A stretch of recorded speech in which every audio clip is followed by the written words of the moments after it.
A question I hear a decent amount from clients is, how am I doing compared to other people you work with? Well, an easy measure of success is comparison. And Charles Schwab did a recent study that will help you see how you actually compare to others. So what I'm going to do in today's video is highlight a few important points from this study, and I'm also going to show you what it misses and what you can look at instead to get a more complete view of how you're actually doing. The study starts by showing that the average American thinks you need to have $2.2 million to be wealthy in 2023. But this study shows something quite different. And what it shows is quite interesting in that quite a bit of people with a lot less than this net worth still feel wealthy. Now, I would caution you to take this with a grain of salt, as other studies show that wealthy people don't often take surveys. So as with any survey, make sure that you're pulling out the relevant points, but also understanding some of the limitations, some of which we'll cover on today's video. So here's what this survey actually showed, that while the average American says you need to have $2.2 million to feel wealthy, 48% of people surveyed by Schwab said they actually feel wealthy. And the average net worth of those that said they feel wealthy was only $565,000, not the $2.2 million most Americans said you need to be wealthy. Now make sure you stay tuned to the end of this video, because I'm going to show you how net worth can be valuable in some instances, but it's incomplete, and I'm going to show you what you should be focusing on instead. Now let's break this down further. 48% of the people said they feel wealthy, and the median net worth of those that did was $565,000. Now let's start with one thing. $565,000 is going to feel significantly different to a 20-year-old than it is to a 70-year-old. So how do we not just look at the median net worth of those that said they feel wealthy, but let's break it down into different demographics, because depending on your stage of life, that amount of money is going to feel significantly different. Let's start with the baby boomer generation. The baby boomer generation is those that were born between 1947 and 1964.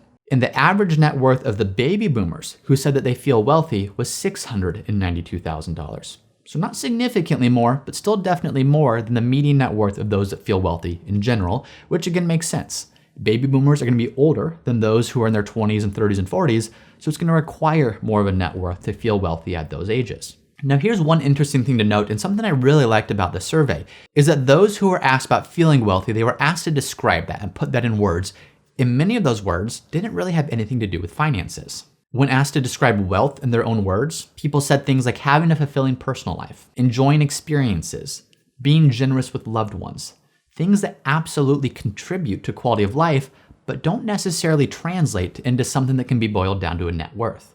Now, if you've watched my channel for any period of time, you'll know that that's something that we talk about quite a bit, is yes, the financial aspects of planning matter. You can't retire without a financial plan in place, a solid plan in place. You can't accomplish your goals without the right financial plan in place. But just having the financial plan is incomplete if you're not using it to do things that are impactful, if you're not using it to do things that are meaningful. So one of the things I really liked about this study, and I think people are really catching on to, is that the desire to have that fulfilling life, that desire to enjoy experiences, that desire to connect with others, that desire to be generous, things that go well beyond a financial strategy, are things that people are paying more and more attention to. Now, one final note on the financial side is that 35% of all respondents to this study reported having an actual financial plan in place. And of those who had a written financial plan, 92% of them felt confident they would reach their goals. So this is where the personal and the financial really integrate. Those that had a written financial plan, 92% of them felt like they were on track for their goals, on track to experience that wealth that they were looking for. And when asked to describe that wealth, it wasn't just having a certain net worth, it was experiences, it was relationships, it was generosity. So there's this real strong connection between having a financial plan, but not just for the sake of maximizing net worth, but having it so that you could focus on things that are more important. So while the study did a good job of highlighting the importance of having a financial plan and having some interesting data about the net worth of those who feel wealthy, it lacked two critical things. And not just this study, but all studies of this nature really lack two critical things. The first thing that it lacks, in my opinion, is practicality. It's not just our net worth that makes us feel wealthy, it's cash flow. Let's use an extreme example. You own an incredibly rare diamond and it's worth $10 million, but that's your only asset. You don't have any income, you don't have any other assets, you just have this rare diamond that you're not going to sell. Well, on paper, you're incredibly wealthy. But cash flow wise, how's that going to go for you?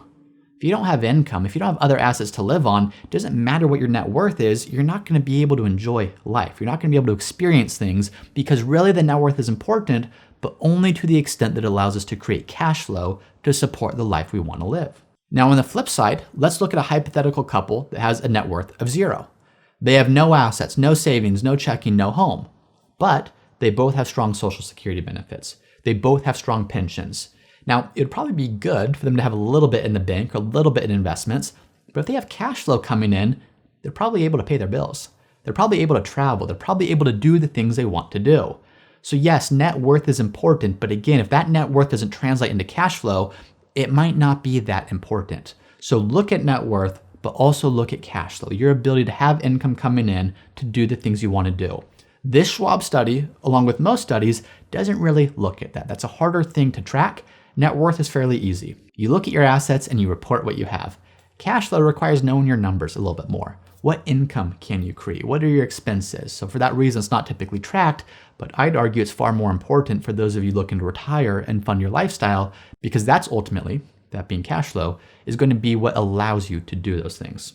The second thing most surveys miss, and now the Schwab survey actually touched upon this, but yes, net worth is nice, but that's not necessarily the thing we're all after.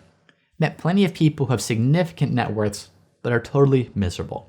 And a lot of other people who don't have very significant net worths, but they're as happy as you can possibly be. So yes, net worth can help to fund things that we want to do, but at the end of the day, as we're looking at this, I've seen too many people fall into the trap of continuing to work jobs that they hate, continuing to save and save and save, continuing to invest far past the point that they needed to because they've equated net worth with their purpose or their goal in life. So as they really focus on that to a myopic level, all they can think about is I need to grow my portfolio. I need to grow my net worth. I need to pay down these debts. I need to grow my investments. That can be great to a point. But if you continue down that path, you're missing out on what actually matters, which is your ability to have a happy, a fulfilling life. So while net worth can get you part of the way there, if we focus on that too much, we're missing the bigger picture. Where the magic happens is when you start to take your net worth, you start to take your finances and align that in a way that matches up with what you care about most. You align your net worth with your ability to be generous. You align your net worth with your ability to travel, to spend time with people you care about, to do the things you want to do. But if you're just looking at net worth without looking at what can that net worth do for me, and that comes down to what do I want out of my life, there's a disconnect there, and you're not ultimately going to be accomplishing what it actually is you want to do. Now to that point, if you feel as if you've been overly focused on preparing for retirement and building your net worth, and under-focused on prioritizing experiences in life and the enjoyment of it, then I want you to watch this video here. In this video, I show you that you don't have to wait until retirement to start enjoying the things you enjoy doing today. It is possible to be prudent and to plan for the future while also taking steps to fund the things that are most important to you right now.